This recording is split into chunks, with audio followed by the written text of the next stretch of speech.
ಶ್ರೀಕೃಷ್ಣಾಯ ನಮಃ, ಶ್ರೀ ಗುರುಭ್ಯೋ ನಮಃ, ಶ್ರೀ ವೇದವ್ಯಾಸಾಯ ನಮಃ. ಭಾಗವತ ಗ್ರಂಥ ಏನು ಹೇಳಲಿಕ್ಕೆ ಹೊರಟಿದೆ, ಇದರಲ್ಲಿರುವಂತಹ ಮುಖ್ಯ ವಿಷಯ ಏನು? ಈ ಪ್ರಶ್ನೆಗೆ ಉತ್ತರವನ್ನು ನೀಡುವುದಕ್ಕೋಸ್ಕರವೇ ಧರ್ಮ ಪ್ರೋಜ್ಜಿತ ಕೈತವಃ ಎಂಬ 2ನೆಯ ಶ್ಲೋಕ ಪ್ರಾರಂಭ ಆಗ್ತಾ ಇದೆ. ಪ್ರೋಜ್ಜಿತ, ಯಾವುದೇ ಮೋಸವಿಲ್ಲದ ಧರ್ಮವೇ ಭಾಗವತ ಗ್ರಂಥದ ಮುಖ್ಯ ವಿಷಯ. ಹಾಗಿದ್ದರೆ ಇದು ಧರ್ಮಶಾಸ್ತ್ರವಾ ಅಂತ ಸಂಶಯ ಬರುತ್ತೆ. ಇಲ್ಲಿ ಧರ್ಮ ಶಬ್ದಕ್ಕೆ ಏನು ಅರ್ಥ ಅನ್ನೋದನ್ನು ನಾವು ಸರಿಯಾಗಿ ತಿಳ್ಕೊಳ್ಬೇಕು.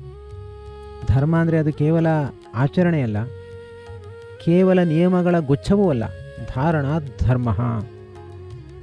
ಯಾರು ಸಮಗ್ರ ಪ್ರಪಂಚವನ್ನು ಧಾರಣೆ ಮಾಡಿದಾನೋ, ಯಾರು ನಮ್ಮ ದೇಹವನ್ನು, ಉಸಿರನ್ನು ಹಾಗೂ ನಮ್ಮ ಸಮಗ್ರ ಜೀವನವನ್ನು ಹಿಡಿದು ನಿಂತಿದ್ದಾನೋ ಅವನು ಧರ್ಮ, ಅವನು ಧರ್ಮ ಪುರುಷ.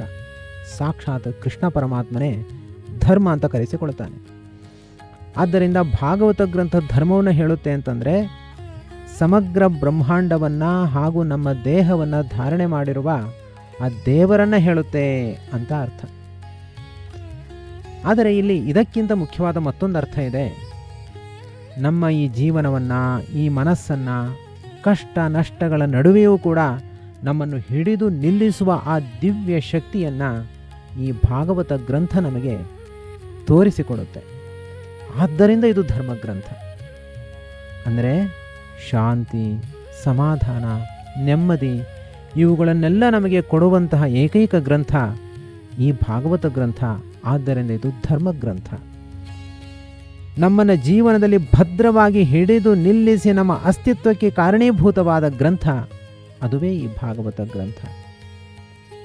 ಸಮಗ್ರ ಭಾಗವತ ಗ್ರಂಥ ಏನು ಹೇಳಲಿಕ್ಕೆ ಹೊರಟಿದೆ ಅಂತಂದರೆ, ನಮ್ಮೆಲ್ಲರ ಜೀವನವನ್ನು ಅಚ್ಚುಕಟ್ಟಾಗಿ ಸೊಗಸಾಗಿ ರಚಿಸಿ ಆ ರಚನೆಗೆ ಕಾರಣೀಭೂತನಾದ ಕೃಷ್ಣ ಪರಮಾತ್ಮನನ್ನು ಪ್ರತಿಪಾದನೆ ಮಾಡಲಿಕ್ಕೆ ಹೊರಟಿದೆ.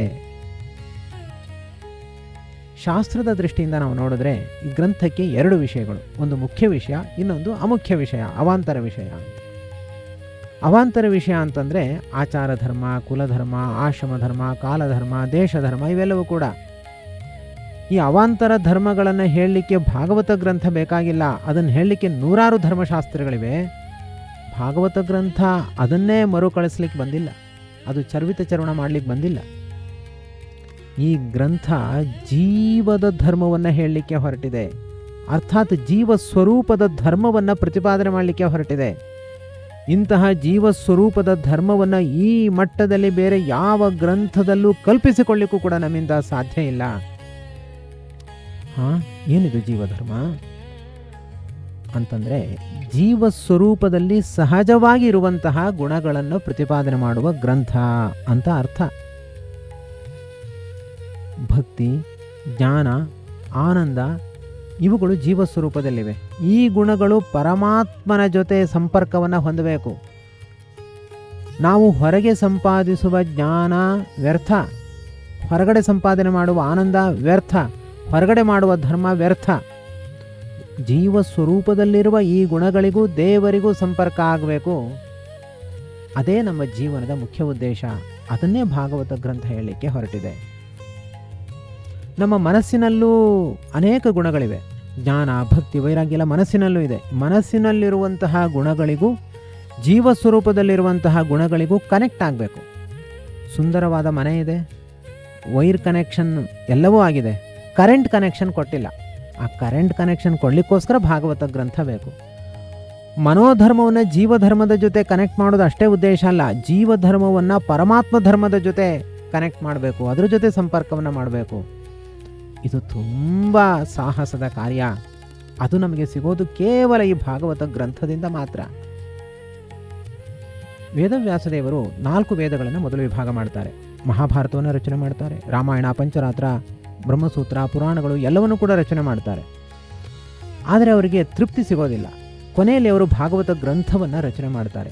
ಆಗ ಅವರಿಗೆ ತೃಪ್ತಿ ಸಿಗುತ್ತೆ. ಯಾಕೆ ಅಂತಂದರೆ, ಹಿಂದಿನ ಎಲ್ಲ ಗ್ರಂಥಗಳ ಸಾರವನ್ನು ಈ ಭಾಗವತ ಗ್ರಂಥ ಧಾರಣೆ ಮಾಡಿದೆ. ಆದ್ದರಿಂದ ಇದು ಧರ್ಮಗ್ರಂಥ ಆಗಿದೆ. ಈ ದೃಷ್ಟಿಯಿಂದಲೂ ಕೂಡ ಭಾಗವತ ಗ್ರಂಥ ಧರ್ಮವನ್ನು ಪ್ರತಿಪಾದನೆ ಮಾಡಲಿಕ್ಕೆ ಹೊರಟಿದೆ. ಈ ಧರ್ಮ ಎಂಥದ್ದು ಅಂತಂದರೆ ಪ್ರೋಜ್ಜಿತ ಕೈತವಾಗಿದೆ. ಒಳಗೂ ಹೊರಗೂ ಮೋಸ ಇರಬಾರ್ದು. ಧರ್ಮದಲ್ಲಿ ವ್ಯಾಪಾರ ಇರಬಾರ್ದು, ಭಕ್ತಿಯಲ್ಲಿ ಸ್ವಾರ್ಥ ಇರಬಾರ್ದು. ದೇವರು ನಮಗೆ ಬೇಕು ಅಂತ ಪೂಜೆ ಮಾಡಬೇಕು, ಇನ್ನೊಂದು ಪದಾರ್ಥಕ್ಕೋಸ್ಕರ ದೇವರು ಬೇಕು ಅಂತ ಪೂಜೆ ಮಾಡಬಾರ್ದು.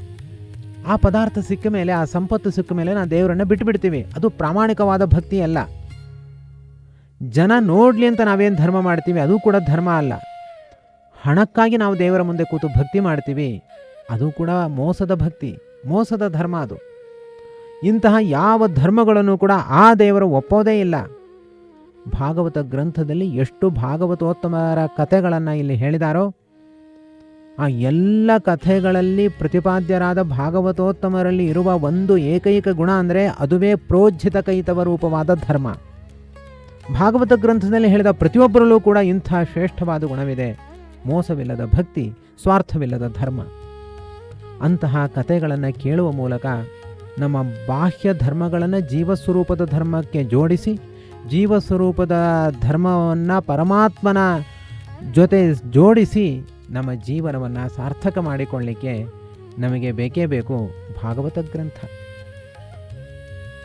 ಇಂತಹ ಪರಮೋತ್ಕೃಷ್ಟ ಧರ್ಮಗ್ರಂಥವಾದ ಭಾಗವತ ಗ್ರಂಥದ ಚಿಂತನೆಯನ್ನು ನಮ್ಮ ಮೂಲಕ ಆ ಕೃಷ್ಣ ಪರಮಾತ್ಮನೇ ಸಾಕ್ಷಾತ್ತಾಗಿ ನಿಂತು ಮಾಡಿಸಲಿ, ಅನುಗ್ರಹಿಸಲಿ. ಶ್ರೀಕೃಷ್ಣಾರ್ಪಣಮಸ್ತು.